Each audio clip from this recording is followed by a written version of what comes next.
나신 이가 어디 계시냐라는 제목으로 말씀을 함께 나누겠습니다.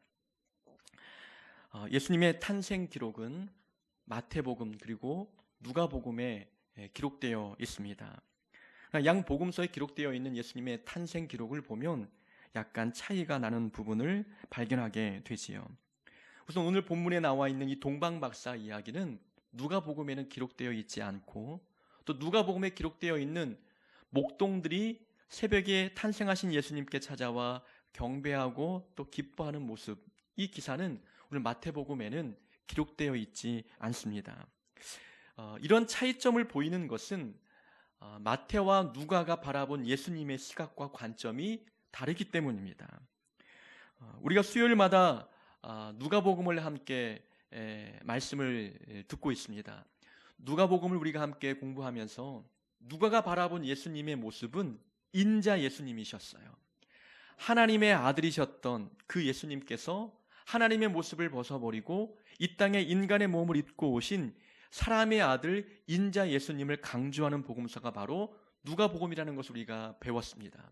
그렇게 누가복음이 인자 예수님을 강조한 이유는 이 땅에 인간의 몸을 입고 낮은 자리에 오셔서 우리 인간과 소통하시고 우리 낮은 자들을 위로하시고 우리와 함께하기 위함이라는 것을 우리가 누가복음을 통해서 들었지요. 그래서 누가복음에는 낮은 자와 함께하신 예수님의 모습에 대한 내용이 많이 기록되어 있어요.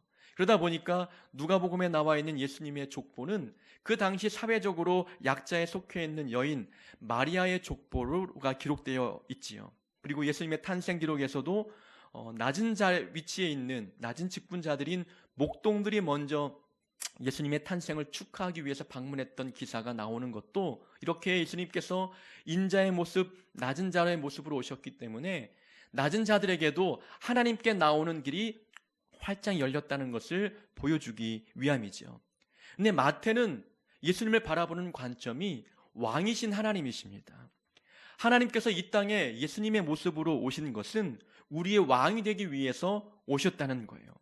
왕 대신 예수님을 강조하기 위해서 마태는 아브라함과 다윗의 혈통으로 태어나신 예수님을 강조해야 했습니다. 예수님의 왕권을 확보하고 왕권을, 정통성 있는 왕권을 강조하기 위해서는 다윗의 후손이었던 요셉의 족보가 마태복음에 기록되어 있어야 되는 거였어요. 그리고 오늘 동방박사가 예수님께 찾아와 경배하는 내용도 당시 덕망 있고 때로는 신분이 높은 그리고 권위 있는 박사들, 공신력 있는 사람들이 경배하러 찾아온 이 모습을 보면서 예수님께서 진정 우리의 왕이심을 강조하고 있는 것입니다. 예루살렘에서 헤롯 대왕이 예수님의 탄생 소식을 듣고 소동했던 것도 이 왕이 경계하고 두려워할 정도의 왕이신 예수님이 이 땅에 오셨음을 우리에게 보여주고 있는 것이지요. 그러니까 예수님은 우리의 죄를 구원하기 위해 오신 메시아 왕이심을 마태복음에서 강조하고 있습니다. 이렇게 마태복음과 누가복음에는 예수님을 바라보는 관점이 달라서 탄생 기록도 서로 다른 내용들을 기록하고 있는 것이지요. 이제 그 부분을 서로 이렇게 붙여보면은 그 시대적인 순서와 사건 순서를 우리가 종합적으로 알게 되는 것이지요. 이렇게 누가복음과 마태복음의 탄생 기록이 약간 차이가 있지만 공통적으로 특징을 갖고 있는 부분이 있습니다. 예수님께서는 낮은 자리에 오셨다는 거예요. 왕으로 오셨든 아니면 인자의 모습으로 오셨든 예수님은 낮은 위치에서 태어나셨음을 공통적으로 기록하고 있습니다. 누가복음에서는 말 구유에 태어나신 예수님을 보여주고 있잖아요. 오늘 본문에는 동방박사가 찾아와 예수님을 경배할 때에 예수님이 계셨던 장소가 궁궐이 아니라 집이었어요. 그 집은 화려한 집이 아니라 누추하고 평범하기 짝이 없는 그렇게 낮고 천한 집이었음을 우리가 추측해 볼 수 있는 것이지요. 마태복음에서 왕이신 예수님을 강조하는데 왕의 신분과 어울리지 않는 집의 모습에서 태어나신, 집에서 예수님이 경배받는 모습을 보여주고 있는 이 모습을 보면 우리가 알 수 있는 것이 있습니다. 마태는 예수님이 왕이심에 대하여 그 왕의 신분과 직분을 보여주고 있지만 강조하는 것은 직분과 신분이 아니라 그분의 역할이었어요. 왕이신 예수님께서 이 땅에 오신 이유가 무엇이냐, 어떤 역할을 하기 위해서 이 땅에 오셨는지를 강조하는 거예요. 그것은 섬기기 위해서 오셨다는 겁니다. 그래서 예수님은 섬김의 왕, 겸손의 왕이신 것이지요. 우리를 섬기기 위해서, 낮은 위치에 있는 우리를 섬기기 위해서 왕으로 이 땅에 오셨기 때문에 그 왕이신 하나님, 그 예수님은 우리가 접근하기 어려운 궁궐에 태어나신 분이 아니라 마구간에 태어나시고 그리고 어린 시절을 누추하고 평범한 집에서 보내셨다는 거예요.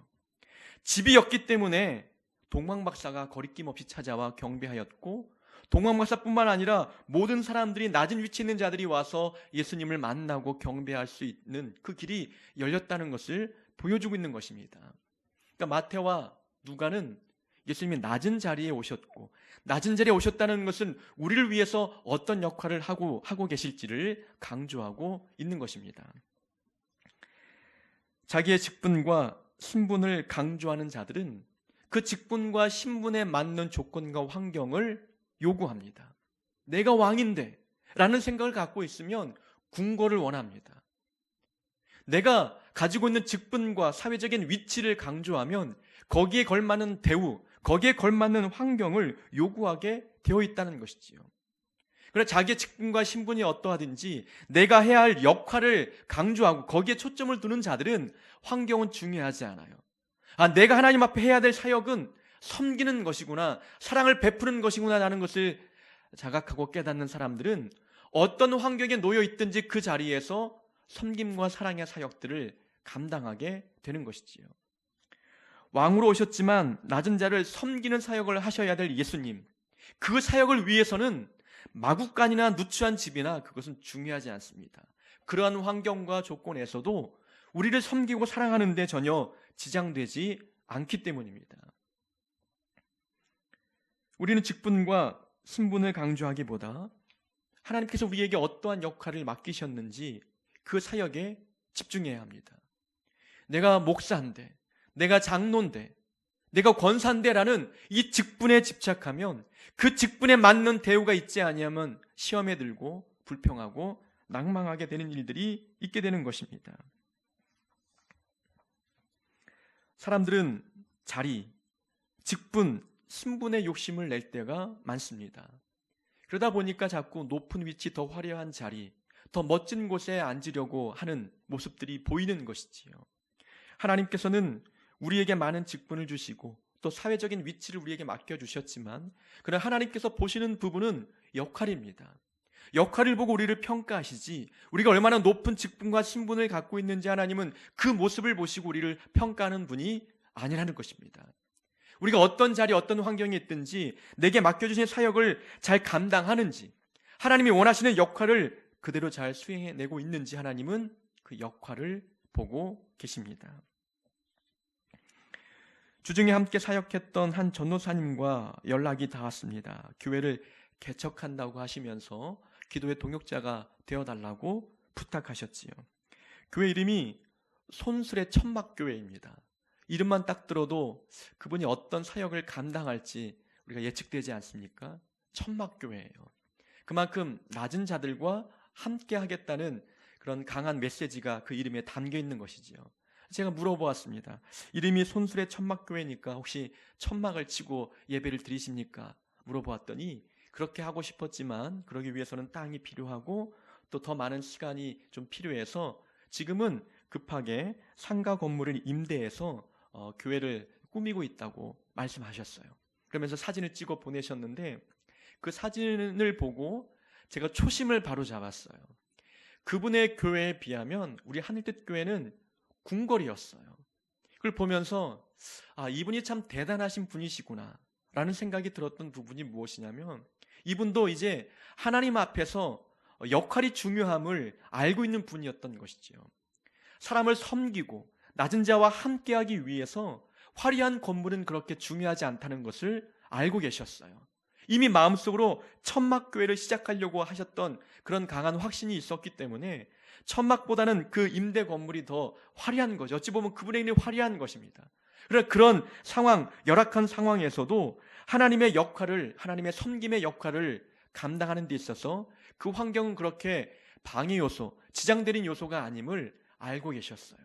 이 정도의 환경이라면, 이 정도의 건물과 이 정도의 조건이라면 섬김과 사랑의 사역을 감당하는데 지장이 없다는 것을 아셨기 때문에 좀 더 크고 화려한 건물보다 낮고 천한 열악한 환경에서도 감사하며 개척을 준비하는 모습을 보았다는 것이지요. 만약 내가 지금까지 고생하고 훈련받은 그 세월에 대해서 보상받고 싶은 마음이 있거나, 내가 많이 배우고 이 정도의 나이와 그리고 가방끈이 길고 그리고 많은 경험과 지식을 쌓은 내 직분과 신분에 걸맞는 환경을 요구한다면 열악한 환경이 주어질 때 하나님 앞에 감사하기 어렵다는 거예요. 이런 환경에서 어떻게 목회할까? 이러한 조건에서 어떻게 내가 하나님의 사역을 감당하자고 이렇게 말씀하시는지 하나님에 대해서 원망하고 불평할 때가 있다는 것이지요. 개척을 하기 전에 저의 생각도 비슷했습니다. 높고 낮음을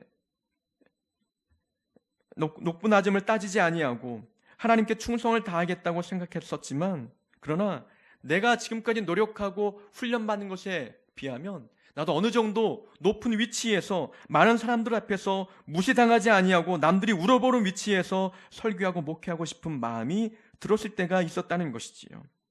물질 걱정 없이, 부흥 걱정 없이 그렇게 하나님의 목회를 편하게 하고 싶었던 욕심도 있었습니다. 그 마음을 가졌던 동기가 어디서부터 발원이 되었냐면, 내가 지금까지 쌓아왔던 어떤 사회적인 덕망과 학벌과 훈련받았던 경력들, 이런 부분들에 대해서 강조하기 때문에 그런 거예요. 역할을 보기보다도 내 직분과 신분에 초점을 두기 때문에 거기에 걸맞는 환경과 상황을 얻고 싶은 욕심이 생겼다는 것입니다. 그러나 하나님은 왕이시지만 이 땅에 낮은 자리에 오셨어요. 왕의 직분과 신분을 강조하고 거기에 초점을 두지 아니하시고 이 땅에 수많은 죄인들을 섬기고 그 죄인들을 사랑으로 변화시켜 하나님께로 인도하고자 하시는 사랑의 왕, 섬김의 왕, 겸손의 왕으로 오셨기 때문에 그 역할에 걸맞는 자리에 앉아 계셨던 것입니다. 직분과 신분에 집중하기보다도 우리가 해야 할 역할에 관심을 둔다면 하나님께서 우리를 어디로 인도하시든지 그 상황과 환경에 감사하며 충성을 다하게 되는 것입니다. 본문의 동방박사들이 아기 예수님을 찾아 경배하기 위해서 베들레헴까지 왔습니다. 이 동방박사의 직업은 별을 연구하는 박사들이었습니다. 별을 연구하다가 어느 날 특별한 별을 발견하게 되었어요. 그 별을 보니 유대인의 왕으로 나신 것을 알려주고 있는 별을 발견했지요. 참으로 신비하고 초자연적인 역사였습니다. 하나님께서는 이렇게 자연 만물을 통해서 아기 예수님의 탄생을 드러내 주셨어요. 하늘의 별이 왕으로 오신 예수님의 탄생을 축하하기 위한 것을 보여주었다. 별이 나타냈다는 겁니다. 그것을 별을 연구한 동방박사가 그것을 보고 그 왕께 경배하기 위해서 먼 곳으로 찾아왔습니다. 이 동방에서 왔던 박사들, 이때 동쪽은 페르시아나 바벨론 지역일 것이라고 추측을 합니다. 오늘날 이란과 이라크 지역쯤으로 예측할 수 있지요. 그 먼 곳에서부터 예물, 황금과 유향과 모략을 준비해서 왕으로 오신 예수님께 경배하기 위해서 찾아왔습니다. 별이 움직이는 대로 찾아가다가 예루살렘 부근에 도착할 때에 갑자기 별이 보이지 않았던 것으로 보여집니다. 그래서 그들은 별이 보이지 않자 혹 왕으로 이 땅에 오신 분이기 때문에 궁궐에 있지 않을까 싶은 마음에 궁궐에 들어갔어요. 예루살렘 성 안에 들어가서 만나는 사람마다 유대인의 왕으로 태어나신 분이 어디 계시냐고 물어보았어요. 유대인의 왕으로 나신 분이 어디 계시냐? 이 소문이 일파만파 퍼지기 시작합니다. 많은 백성들이 소동이 일어났어요. 아니, 우리의 왕 헤롯 대왕이 아직 살아있는데 우리의 왕으로 오신 분이 또 있다니. 소문이 점점 퍼지기 시작하고 그 소문이 헤롯 왕 귀에도 들어갔습니다. 헤롯 왕과 온 예루살렘이 듣고 소동한지라.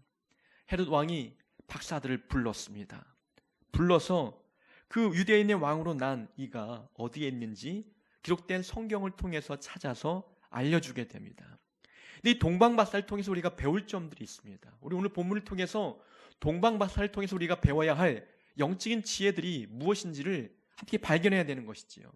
우선 한 가지는 이 동방박사들은 유대인을 왕으로 나신 분을 찾기 위해서 베들레헴까지, 예루살렘까지 도착했어요. 근데 눈앞에 화려하고 높은 권력을 갖고 있는 헤롯 대왕을 만났습니다. 그 왕을 만나도 경배하지 않았다는 겁니다. 그 왕은 본인들이 찾는 왕이 아니었기 때문에 그래요. 화려한 궁궐 안에 머물고 있습니다. 높은 보좌 위에 앉아 있습니다. 따르는 군대가 있고 복종하는 백성들이 있습니다. 영락없이 모든 조건만 보더라도 헤롯이 왕이었어요. 그러나 동방박사는 그 왕께 경배하지 않았습니다. 본인들이 원하는 왕이 아니었고 본인들이 경배할 왕이 아니었던 것입니다. 많은 백성들은 소동이 일어났지요. 왕이 둘이기 때문에 그렇습니다. 누가 우리의 왕인가? 어떤 왕을 따라야 하는 것인가? 왕이 또 태어났다니 우리는 누구 왕의 지배를 받아야 되는가? 왕이 누구인지 모르는 자들은 인생이 혼란스럽습니다. 그러나 경배할 왕이 누구인지 분명히 아는 자들은 가짜 왕을 만나도 그 왕께 경배하지 않는다는 겁니다. 동방박사는 경배해야 할 왕이 오직 예수님밖에 없음을 알고 예수님이 아닌 다른 왕에게 경배하지 않는 모습을 우리에게 보여주었습니다. 우리가 본받을 부분도 이런 부분입니다. 우리가 복종해야 될 왕이 오직 한 분밖에 없음을 기억해야 되는 것입니다. 세상에는 왕이 되고자 하는 존재들이 많습니다. 우리의 생각과 우리 마음을 지배하고 통치하고자 하는 거짓된 왕들이 많이 있다는 거예요. 그 거짓된 왕들이 갖고 있는 권력이 있습니다. 그들에게 능력이 있고 영향력이 있습니다. 우리 마음을 빼앗고 생각을 유혹하여 그 왕께 복종시키고자 하는 능력들이 세상의 왕들에게 있다는 것입니다. 돈은 또 다른 왕이지요. 돈이 가지고 있는 힘이 얼마나 위대하고 큰지 우리는 알고 있지 않습니까? 돈은 우리의 마음을 빼앗습니다. 우리의 삶을 지배합니다. 돈에게 복종하고자 우리의 마음을 유혹하여 돈을 따르고 돈만 바라보며 살도록 우리 마음을 빼앗아갑니다. 돈을 왕처럼 여기며 사는 자들이 있다는 것이지요. 때로 어떤 자들은 경험과 지식을 왕 삼는 자들이 있습니다. 자기의 경험과 지식이면 모든 것들이 해결할 수 있다고 생각합니다. 경험을 의지하고 배운 지식에 따라서 삶을 꿈꾸며 계획하며 살아갑니다. 경험과 지식이 본인의 왕이 된 자들이 이 땅에 많습니다. 어떤 자들은 무당과 점쟁이를 왕으로 삼습니다. 그들이 왕이라고 호칭하지는 않지만 그러나 그들의 말에 귀를 기울이고 그들의 지시와 그들의 명령을 따르고 있다면 그들을 삶의 인생의 왕으로 섬기는 자임에는 분명합니다. 하지만 세상에 왕의 모습을 가지고 우리에게 다가오는 존재들이 많이 있지만 우리가 경배할 왕들이 아닙니다. 돈이 막강한 권력과 힘을 갖고 있다 할지라도 돈으로 해결할 수 없는 많은 일들이 있습니다. 경험과 지식이 풍부하다 할지라도 경험과 지식만 가지고 해결하지 못하는 일들도 많이 있습니다. 무당과 점쟁이가 아무리 용하다 할지라도 귀신의 역사일 뿐입니다. 하나님은 우리를 가장 잘 아시고 우리의 형편과 우리 마음과 생각까지 아신 분이십니다.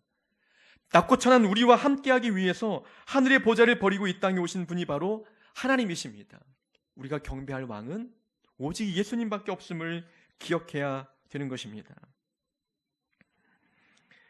구약에는 이스라엘의 역사에 수많은 왕들이 그 나라를 거쳐갔음을 우리는 사무엘 상하 또 열왕기 상하를 통해서 보았습니다. 새벽마다 역대기서를 우리가 말씀을 듣고 있는데 거기에도 수많은 유대의 왕들 또 북이스라엘의 왕들이 등장합니다. 이스라엘의 역대 왕들을 통해서 이 성경이 기록된 것을 보면은 그 역대기에 나와 있는 열왕기에 나와 있는 주제는 딱 한 가지입니다. 왕이 하나님께 순종하고 복종하면 그 나라가 평화롭고 왕이 하나님을 거역하여 우상을 섬기면 그 나라가 혼란스럽다는 것입니다.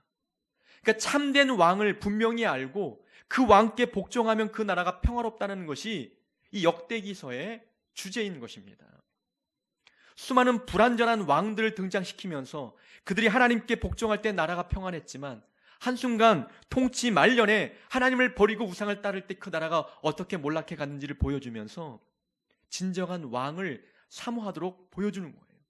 하나님이 완전하시고 완벽하시고 온전한 왕이심을 강조하고 있는 것입니다. 우리가 누구를 따라야 하는지를 보여주고 있는 성경의 말씀입니다. 예수 믿는 자들이 얼굴이 평안한 이유는 한 가지입니다. 온전한 왕을 따르고 있기 때문에 그렇습니다. 한 분 하나님을 왕으로 모시며 그분의 가르침에 복종하니 우리 마음이 소동하지 않는 겁니다. 혼란스럽지 않는 거예요. 세상의 많은 사람들은 헤롯을 왕으로 여깁니다. 하나님이 아닌 헛된 왕들을 섬기며 살아가다가 큰 문제에 부딪힐 때에 본인이 따르는 왕이 이 문제를 해결해 주지 못할 때에 소동하는 거예요. 또 다른 왕이 어디 있을까? 이 왕 저 왕 섬기다가 삶을 혼란스럽게, 인생의 길을 그렇게 걸어가고 있는 모습들을 보게 되는 것이지요. 동방 박사는 섬겨야 할 왕, 경배해야 할 왕이 누구인지 혼동하지 않았습니다. 헤롯 왕을 만나도 경배하지 않았던 모습, 세상에 거짓된 왕을 만나도 우리가 경배하지 않아야 됨을 우리에게 교훈해 주고 있습니다. 헤롯 왕이 동방 박사의 말을 듣고 대제사장과 서기관들을 모았습니다. 아니, 들려지는 소문에 의하면 유대인의 왕이 태어났다고 하는데 그 왕이 어디에 태어났는지 구약 성경을 통해서 한번 찾아보라고 명령했습니다. 성경 지식이 풍부했던 제사장과 서기관들이 성경을 찾았습니다. 미가서 5장 2절의 말씀을 찾아서 읽어주었지요. 오 유대 땅 베들레헴아, 너는 유대 고을 중에서 가장 작지 아니하도다.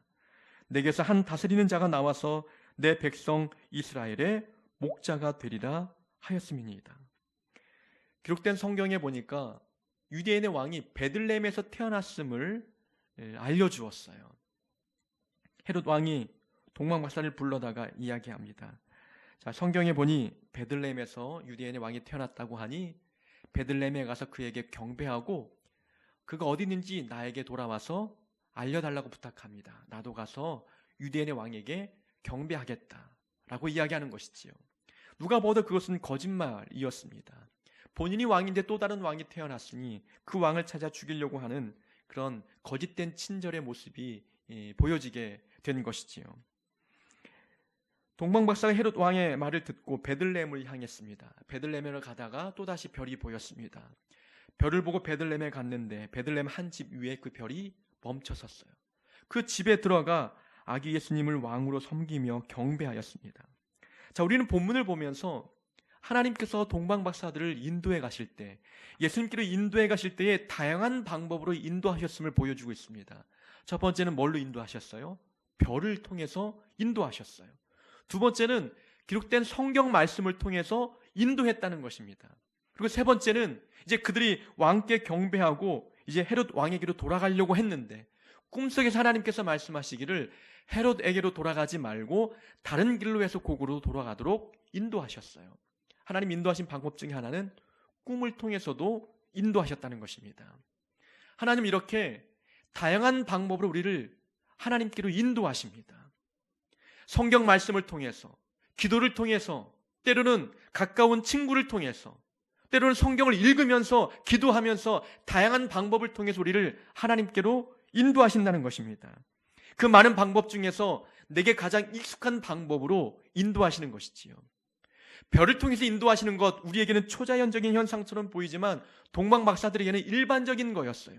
그들은 별을 연구하는 자들이기 때문에 별을 통해서 인도하시는 것이 그들에게는 가장 익숙한 방법이었습니다. 하나님은 우리에게 익숙한 방법으로 하나님께로 인도하시는 거예요. 그러나 오늘날 가장 안전하고 가장 확실하고 가장 분명한 하나님의 인도 방법은 성경이라는 것입니다. 기록된 성경을 통해서 예수님이 베들레헴에 태어났음을 알려주었어요. 별도 인도하지 못했던, 별도 알려주지 못했던 그 장소를 성경이 우리에게 알려주었다는 것은 하나님께서 구원의 방법과 구원의 놀라운 지혜와 지식들이 기록된 성경에 담겨 있다는 거예요. 동방 박사를 통해서 배울 수 있는 점은 초자연적인 현상을 통해서만 하나님의 인도함의 방법을 그렇게 안 것이 아니라 기록된 성경을 통해서도 하나님이 본인들을 인도하고 있음을 믿었어요. 성경에 베들레헴에 그 태어난 장소를 기록하고 있으니 그 장소를 믿고 베들레헴으로 갔다는 것은 성경 말씀이 하나님께서 우리를 인도하시는 또 다른 방법이라는 것을 믿었다는 거예요. 오늘의 많은 사람들은 초자연적인 기적과 현상을 봐야만 하나님의 살아계심을 믿으려고 하는 자들이 있다는 거예요. 하나님께서 우리를 구원의 길로 인도하시는 데 있어서 무엇인가 초자연적인 기적을 보여주어야만 믿는 자들이 있다는 것입니다. 그러나 성경 말씀을 통해서도 충분히 구원에 이르는 비밀과 지식이 담겨 있다는 것을 우리는 기억해야 되는 겁니다. 어떤 초자연적인 현상이 보이지 않아도, 하나님의 직접적인 음성이 들리지 않아도 성경을 통해서 하나님을 발견할 수 있는 거예요. 구원을 얻을 수 있다는 것입니다. 성 어거스틴, 기독교 역사에서 가장 위대하고 유명한 신학자였지요. 그가 위대한 신학자가 되기 전에는 장장 15년 동안 방탕한 생활을 했던 자였어요. 굉장히 문란한 생활을 살았지요. 그의 아들을 보았던 어머니 모니카는 그를 위해서 날마다 15년 동안 눈물로 기도했습니다. 그러나 그가 변화되었던 결정적인 계기가 있어요. 로마서의 말씀을 읽은 뒤부터였습니다. 로마서 13장 11절부터 14절의 말씀. 또한 너희가 이 시기를 알거니와 자다가 깰 때가 벌써 되었으니 이는 이제 우리의 구원이 처음 믿을 때보다 가까웠습니다. 밤이 깊고 낮이 가까웠으니 그러므로 우리가 어둠의 일을 벗고 빛의 갑옷을 입자. 낮에와 같이 단정히 행하고 방탕하거나 술 취하지 말며 음란하거나 호색하지 말며 다투거나 시기하지 말고 오직 주 예수 그리스도로 옷 입고 정욕을 위하여 육신의 일을 도모하지 말라. 굉장히 평범한 말씀처럼 보이지만 어거스틴이 이 말씀을 읽고 마음에 강한 충격을 받은 거예요. 밤이 깊고 이제 낮이 가까웠다는 것, 하나님의 임재와 심판이 가까웠다는 경고의 메시지로 듣고 그의 삶이 완전히 변화되었어요. 사도 바울은 부활하신 예수님을 직접 보고 변화되었지만, 그렇게 변화된 자도 있지만 이 어거스틴처럼 성경을 읽다가 변화된 역사, 그런 경험도 있다는 것입니다. 살아계신 예수님을 직접 보는 것만큼 이 성경을 통해서도 그런 하나님을 경험할 수 있다는 것을 우리가 알게 되는 것이지요. 누가복음에 부자와 거짓 나사로의 이야기가 나옵니다. 참 재미있는 이야기예요. 부자와 거짓 나사로가 죽어서 이제 부자는 지옥에 갔고 거짓 나사로는 천국에 갔어요. 천국에서 아브라함의 품에 안겨 있었습니다. 이제 부자가 지옥에 가서 후회하는 것이지요. 4, 5세기가 있음을 진작 알았다면 이곳에 오지 않을 텐데 후회하는 겁니다. 그러면서 천국을 보니 아브라함과 거짓 나사로가 함께 있는 모습이 보였어요. 아브라함에게 부탁합니다. 나는 이곳을 몰라 이곳에 왔지만 아직 죽지 않은 내 형제 5명이 아직 있는데 그들에게 이 나사로를 보내어서 이곳에 오지 않도록 말씀을 전해달라고 부탁하는 겁니다. 그때 아브라함이 뭐라고 대답합니까? 너의 형제들에게는 모세와 선지자가 있으니 그들에게 들을 것이다 라고 이야기합니다. 근데 부자가 말합니다. 아닙니다. 그들 갖고 되는 게 아니라 죽었던 나사로가 살아나서 말해야 내 형제들이 믿을 겁니다. 아브라함이 다시 대답합니다. 모세와 선지자 말을 통해서도 믿지 않는다면 죽은 자가 살아나서 말한다 한들 믿지 않을 것이다 라고 이야기합니다. 자, 모세와 선지자가 무엇을 의미합니까? 이 부자와 나사로의 이야기는 신약의 이야기예요.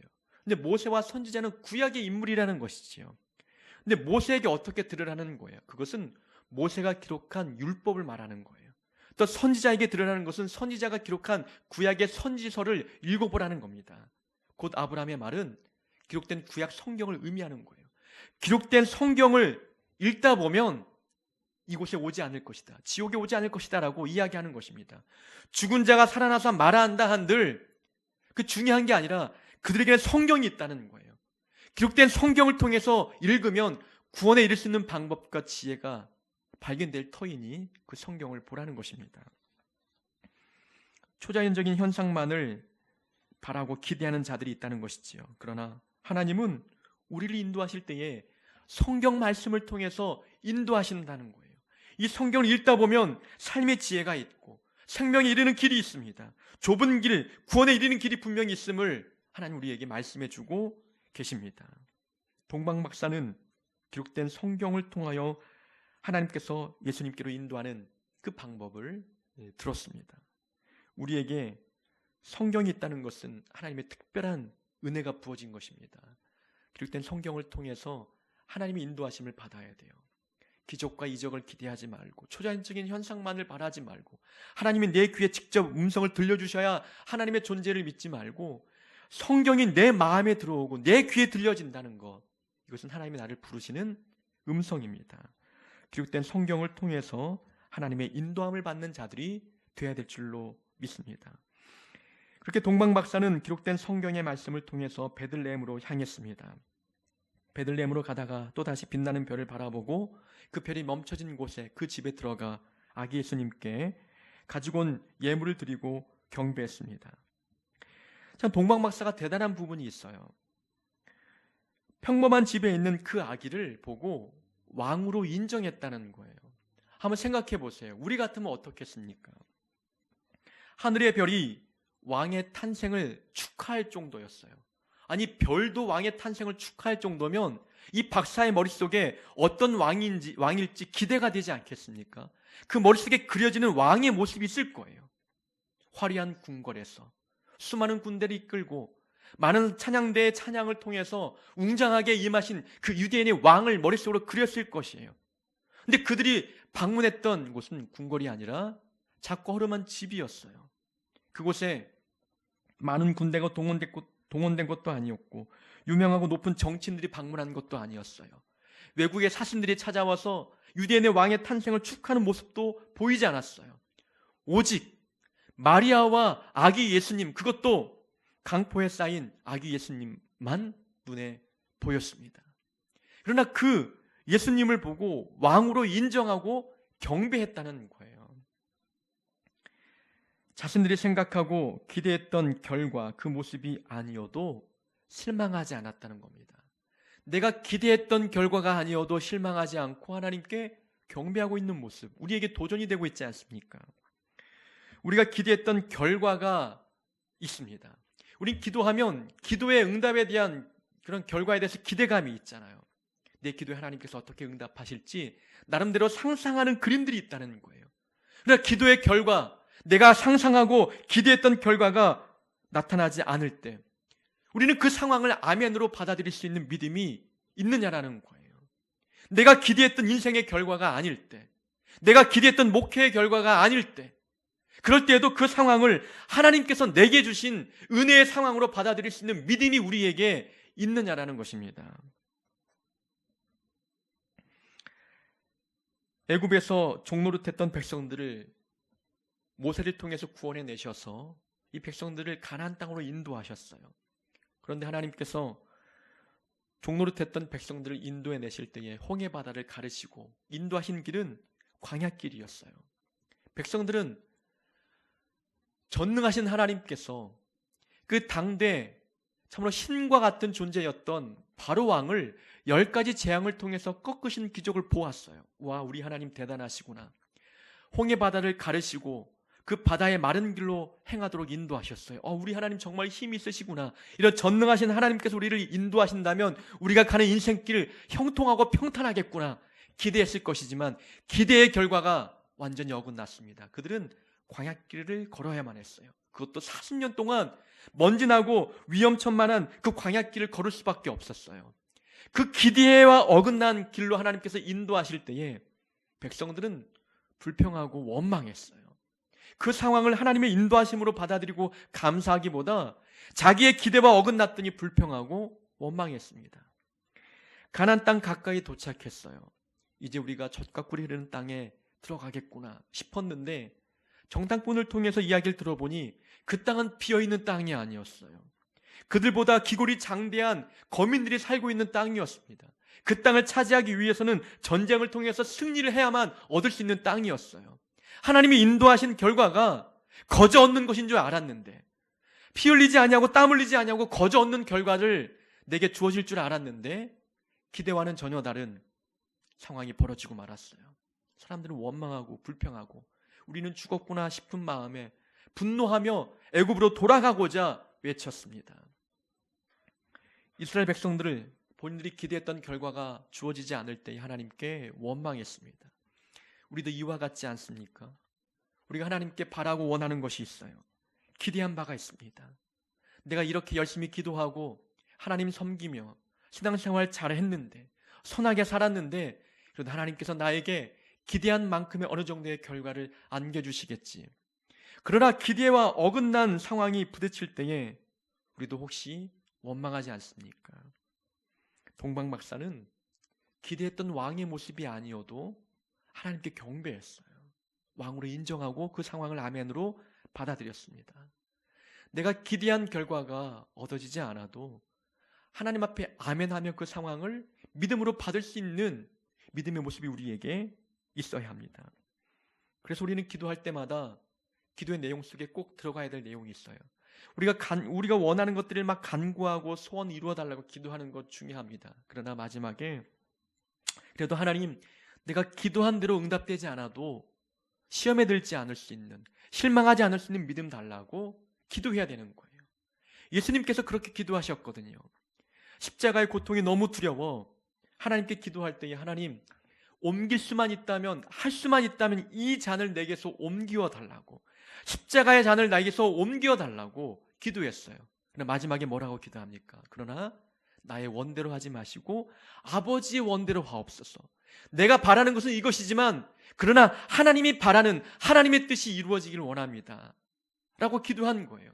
내 기대대로 이루어지지 않아도 좋으니 하나님의 기대가 이루어지기를 바라는 기도를 예수님께서는 드렸다는 것입니다. 이것이 바로 믿음의 기도 아니겠습니까? 내가 기도한 대로 이루어지지 않아도, 내가 기대한 대로 응답되지 않아도 하나님의 기대가 내 삶 가운데, 내 목회 현장에, 내 삶의 현장에 이루어진다면 그것을 아멘으로 받아들일 수 있는 그 믿음이 우리에게 있어야 되는 것입니다. 동방 박사가 우리에게 보여준 모습입니다. 예수님은 우리의 왕으로 오셨습니다. 왕으로 오셨지만 많은 사람들은 헤롯이 왕인 것처럼 생각하여 헛된 왕들을 섬기고 있습니다.